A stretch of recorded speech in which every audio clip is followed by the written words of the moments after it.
Samantala, palalawigin pa ng Interagency Council for Traffic ang operasyon ng Pasig River Ferry System upang matugunan ang mas maraming bilang ng mga pasahero ngayong holiday season.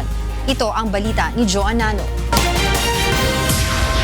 Inilunsad ngayong araw ng Interagency Council for Traffic o IAC sa pangunguna ng Department of Transportation ang mga bagong serbisyo ng Pasig River Ferry System. Layunin nito na matugunan ang dumaraming bilang ng mga pasahero na sumasakay dito ngayong holiday season.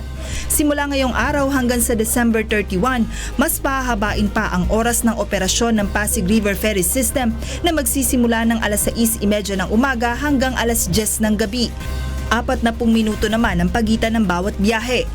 At upang maserbisyuhan ang bulto ng mga pasahero mula Makati hanggang Divisoria, nagdagdag rin ang MMDA ng express o walang stopover na ferry service schedule simula Guadalupe hanggang Plaza Mexico Station.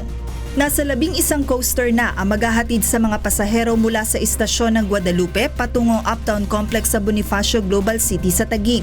Habang ang mga manggagaling naman ng terminal ng Escolta ay maaaring ihatid ng shuttle service patungo ng Chinatown Mall at sa Divisoria. That's about a kilometer away.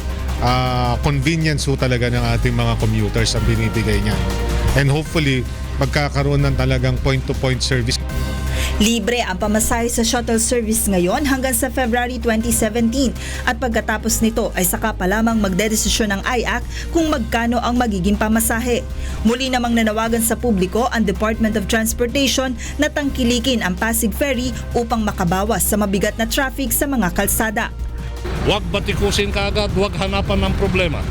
Gamitin natin pagkat makakatulong ito para maibsan ang problema ng trapiko at transportasyon. Joan Nano, UNTV News and Rescue, Manila.